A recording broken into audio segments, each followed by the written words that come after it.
tady je Motikej. Zdravím vás u svého dalšího videa. A chtěl bych vám dneska představit hru od vývojářů her free-to-play World of Tanks, World of Warplanes. Tato hra je z druhé světové války zaměřená na letadlo, jak jste si všimli, na letecké stroje, od stíhaček, těžkých stíhačů až po bombardéry.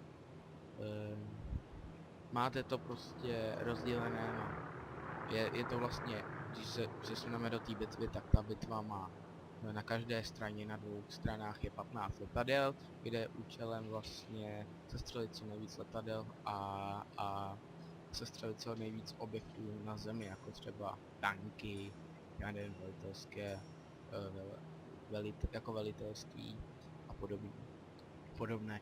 Jak vidíte, jak já už to trošičku hraju, trošičku jsem si to už trochu ošahal a tady mám nějaký body, takže, ale za začátku dostanete tohle až AR-65, to je ten německý letoun, americký, prostě od každého dostanete jeden letoun od každé země, která se vám bude líbit.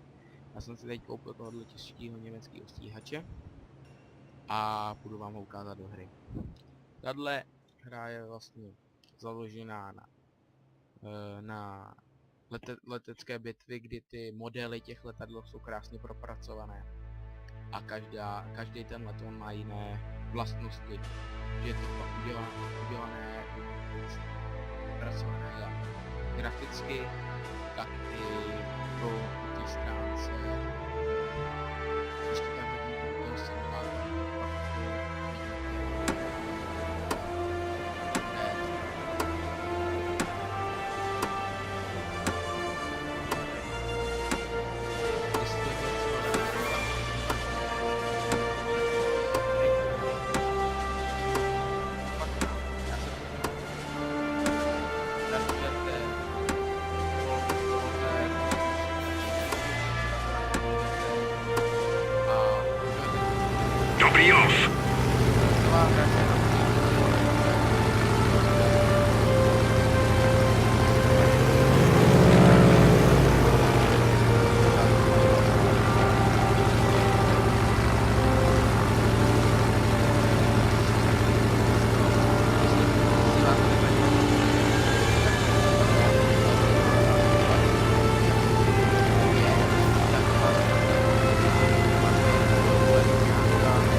vlastně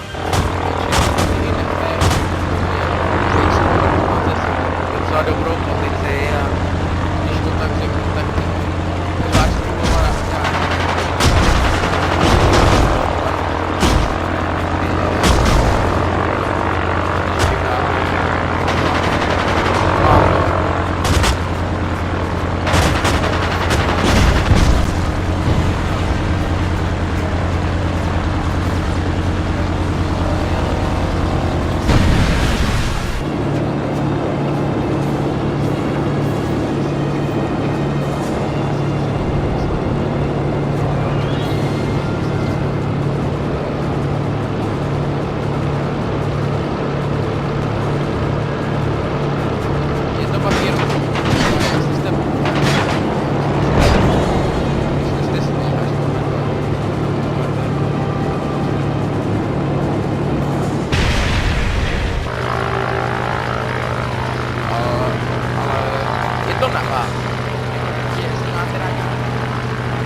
určitě tahle hra patří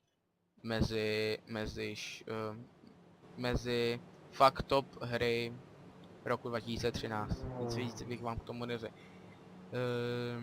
Dobře, tohle byla malá recenze na World of Warplanes, doufám, že se vám líbila a já se na vás budu těšit u dalších dílů. Nenechte si ujít ještě druhý díl The Show It, kde vlastně ještě udělám nějakou misi a zrecenzujete tu hru jak já, tak i vy na mém Facebooku, který vám dám do popisku.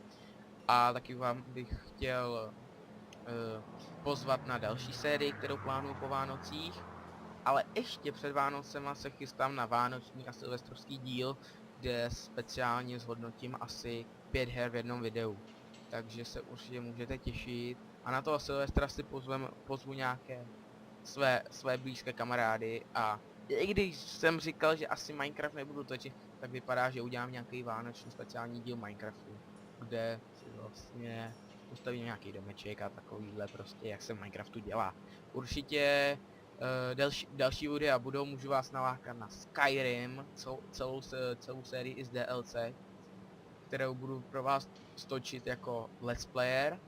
A z té recenzové stránky pro vás ještě chci zrecenzovat další neznámé hry, které vlastně si zaslouží být na tom výsluní, ale nebyly od takových vlastně vývojářů. Takže asi zrecenzujeme ještě pro vás Hitman Absolution. I když jako je to od známých tak to docela podle mě nemělo moc velký popráska, já myslím, že by si to ještě zasloužilo, protože je to fakt hra, která se vyplatí. A jak už jsem jednou říkal, taky vlastně recenzujeme hry pro normální hráče, který nemají tolik peněz, aby si koupil nový Battlefield 4 za 12 nebo za 1000, protože stejně Battlefield 4 se vůbec nepovedla, ale to je jedno. Prostě pro ty hráče, kteří mají průměrný počítač, průměrné požadavky a hlavně chtějí dobrý hry na to, který za to budou stát a nebudou stát to. Takže určitě na to se můžete těšit dál. A to je pro dnešek ode mě vše a budu rád, když vás uvidím u dalších mých videích a doufám, že se vám budou líbit. Jestli se vám toto video líbilo, tak prosím zanechte like nebo třeba koment. A určitě se budu těšit u dalšího dílu. Tak jo, děkuji vám všem a nashledanou.